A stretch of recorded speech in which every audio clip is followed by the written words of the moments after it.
Well, thanks for taking the time to meet with us, John. I do appreciate it. Glad to do it. So, thought we could start with just a little description about yourself, what you've been doing with your time lately, and some of your visual needs. Okay. I'm a retired music theory professor. I taught that subject for 37 years. And so now I just, every day is like a weekend day. And I travel a lot, I read a lot, I'm into photography, I'm into jazz piano, I like to cook, I like to dance, I do a lot. I'm leading a rich, full life, I can say. I like it. That's an extensive resume, definitely. Right. Very well respected in your field, I'd imagine. And did you want me to say something about the why I was brought here, or what brought me to Dr. Lorenzana? Yeah, we can get into that a little bit. Yeah, what kind of happened that did bring you to Dr. Lorenzana Vision Therapy? A tremendous coincidence, I guess you want to say it, or Carl Jung would say synchronicity. Things, when you're ready for something to happen and you're sensitive to it, you start to notice connections that you wouldn't otherwise notice. Yeah. So I was reading about the brain because in my theory teaching, I got very interested in things like the ability to read a musical score quickly and get information out of it quickly without necessarily having to plod through it and figure things out. Sure. And so I was reading these books about the brain. And then I had lunch with a friend of mine and her husband, and she is raising her granddaughter, and they were coming here because she was identified, the girl, she was, I think, maybe 9 or 10 at the time, was having reading difficulties. Mm-hmm. And so as she described the kind of things that Martha, the young girl, was doing, it sort of hit me that this was what I was reading about in the books I was reading. Those connections you were talking about. Yeah, and then also the fact that I suffer from what I call a lazy eye and had been for a number of years. Yeah. And so I thought actually coming here may not only improve my sight, but it would give me some insight into the kind of research I was doing professionally. And I can say right now that it's done both of those things, but we'll get to that later on. So that's why I came here and embarked on the treatment schedule that I did.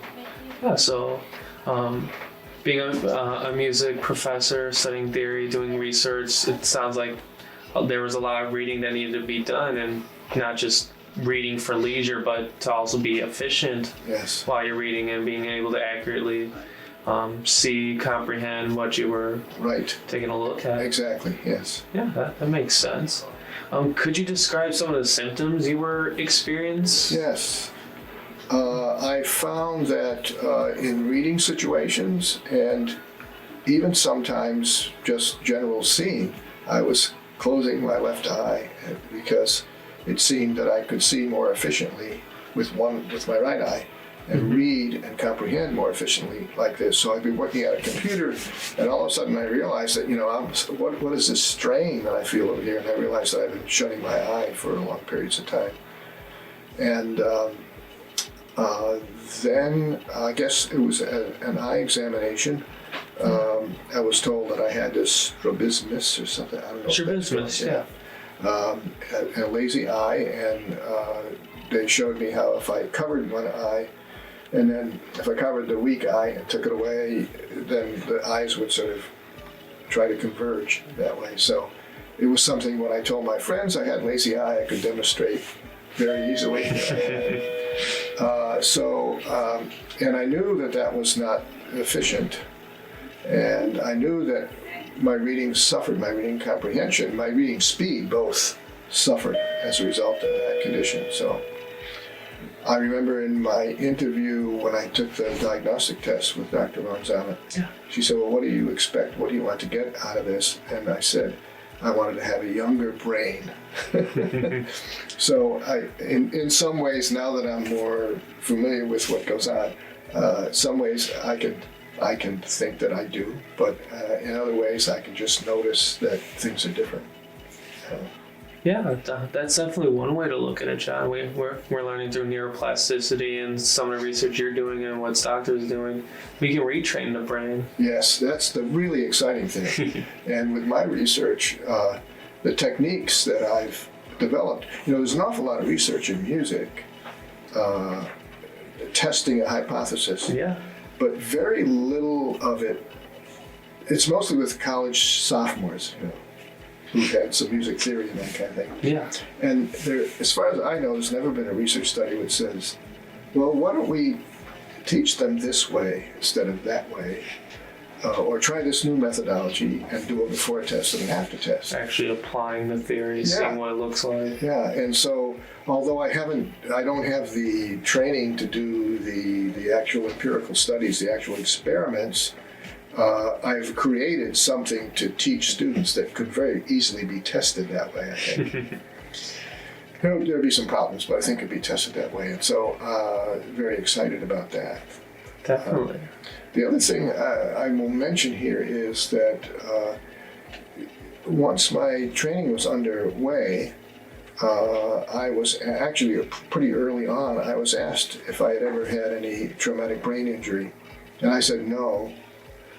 But on the drive home, I'm about an hour away from here, on the drive home, I thought, well, 6 or 7 years ago, I fell on some ice hard enough so I heard the back of my head hit the pavement and then it clonked. I don't think I've actually heard this story. Yeah. And so after discussing it more here, we came to the conclusion that I probably had a mild concussion, mild enough so that I got up after that. I could see and I felt okay and so thought nothing of it. But this was maybe 7 or 8 years ago, and I started to notice this lazy eye and stuff. And then I learned through my reading that the occipital lobe is the center for vision is back there. I don't know why. It sits right back there. Yeah. And that the oral and the visual cortex are, of course, work hand in hand very intimately. And so it made sense to me that I fell back, I slid on some ice and just fell back straight. That's something. You have done more than what we initially thought. Yeah. That's actually pretty relatable to some of my visual things. I've had a few concussions over my time. Right, because you played sports. And we know what's going on in college and professional football too with impact injuries. Definitely. So it sounds like some things happened recently over the years. You started noticing and being aware of certain things. Mm-hmm.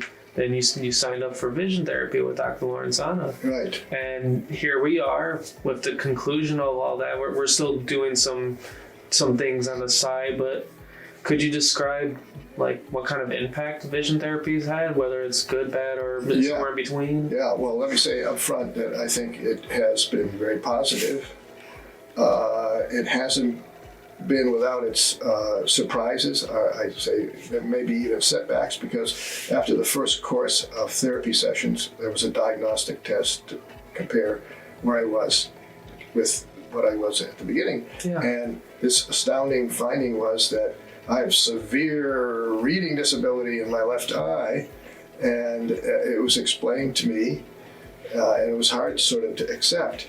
I have certainly accepted it now, that in fact the reason for that was that my brain was smart enough not to pay attention to what was going on in my left eye, so it was hardly using my left eye. Yeah. Even if I was just looking at it like I'm looking now, it said, I'm not going to pay too much attention. Turned off. Yeah, and so there wasn't a great deal on that side, on the left eye side, showing that I was even using that eye. And just to jump ahead, at the end of additional training sessions, the diagnostic test that I had just a week or so ago showed that in fact I'm using my comprehension and skills through both eyes has improved a great deal. So that's one of the benefits of that.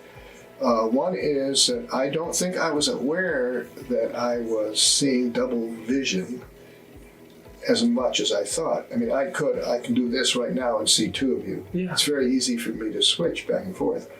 And, but I think this is the way I was seeing a lot. And my brain said, we don't need that double thing. And so, for instance, when I'm driving, if I fixate on a telephone pole or a red light, I was seeing two of those, and then as I got closer, we would sort of merge. And so now, in fact, when I drive, I often will pick a signal light out in the middle of the road and fixate on it and make sure that I'm just seeing one thing as it approaches in, which is a lot like one of the exercises I did. So that after that sort of shock of saying, you're really bad in your left eye, because I expected to see, you're a lot better than you used to be. But with the additional training and the last diagnostic I have, I've shown that I have improved, and I can. I think I've just told you a few of the ways that I have improved. That I'm aware of it. And another thing that I was told by the therapist I worked with before I worked with you was that, in fact, just knowing what the characteristics of my vision were and being aware of them would make me improve. And so I hope that's true. And so now that I'm aware of it and I check what I'm doing all the time, that I'll continue to improve in some ways. Definitely, I would agree with Beata that initial awareness is key, and I would definitely agree that can lead to more improvements. And it's just about creating a habit out of that. Yes. And it sounds like you've done an awesome job with that, and it shows. Yeah. And it's really good to hear that this has been a positive experience for you, and you feel that it's benefited you. Oh yes. I was curious, with your experience and the symptoms that you were having, would you recommend this kind of vision therapy for folks in maybe similar situations? Yes. Yeah, very definitely. There are people, who are leery of such things, especially since this is a kind of a new way of treating things. And so I can think of a couple of friends who I know. Well, actually, it's in a completely different mode. It's people who are hard of hearing. I have friends who are hard of hearing who say, no, hearing aids. I either don't need them, or I know too many people who don't like hearing aids. And so I would be a little more reluctant to recommend this, because you have to go into it with a kind of a positive attitude that it's going to be beneficial. Yeah. Although there are certainly many ways to find out people's experiences besides this interview. I mean, there's a lot of information out there that it is beneficial. So yeah, I would certainly recommend it. Definitely. I got one more question for you, John. What was your experience like working with Dr. Lorenzana and her staff? Oh. Were we okay? It's great. Yes, you are okay. Yeah. Let me say, the therapist I worked with before you, Beata, she was rather, let's say, she was a little bit distant, and she didn't really like to give a lot of information. So it was if, don't worry about that. Just do what I tell you and you'll get better, which was okay. But one thing I especially appreciate about you, Scott, is how supportive you've been, and you've given me a lot of encouragement, and you're willing to explain things. I didn't know that I was doing a Brock string exercise for 36 treatments until you gave me the name of things that I was doing. Yeah. And I also appreciate how your willingness to sort of communicate on a regular basis, not just in the therapy sessions with any questions I had, and actually guiding me things I could do at home to perhaps improve things. So yeah, I appreciate that very, very much. Yeah. I would say primarily, I've dealt with you.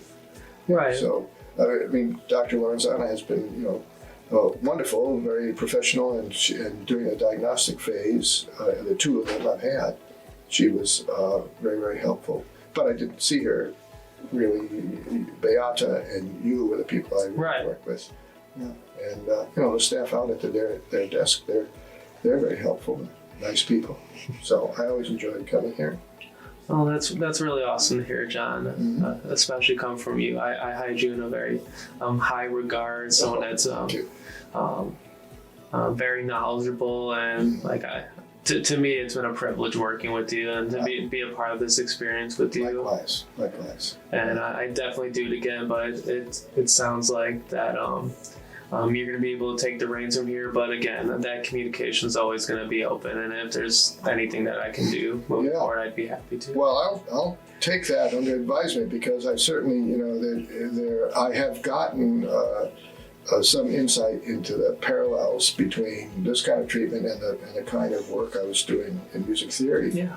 And so there may be some ways that we can actually complement our knowledge. I mean, both of us benefit from treating the kinds of things we do. So I'll certainly keep that. Your name is on my list. All right. Sounds good. Did you have any follow-up comments or anything you wanted to close with? Any feedback or? I do have a couple of things, very minor things. One is I've already mentioned that I was sort of, I didn't know the names of things. And so when people talked about them, I really didn't know what they were talking about. I would imagine that comes from dealing mostly with young children, right? Because the practice is largely with children. Yeah, most of my patients are younger children. Yeah, so I mean, you don't have to give names for all the kinds of exercises they're doing, whereas an adult might be curious about knowing what that was. And also, this is not the fault of this office at all. Some of the materials you use need to be corrected. You need to go back to the manufacturer and tell them. I'd be happy to be more specific about that. But these were just a couple of things. No, I know one in particular you and I have trouble with. That was the Revitavision, where you had a middle click some, and then you had the white circle, and then that frame wasn't there, because then we had the position one. Right. That was frustrating for sure. Yeah, basically it was the instructions where you will see two things and make some judgment on those two things. Then there would just be one thing on the screen. And so that we cleared that up rather quickly, but still it was confusing at the beginning. Yeah, definitely. Yeah, that's kind of a minor thing. Certainly wasn't a huge impairment to the treatment. That's it.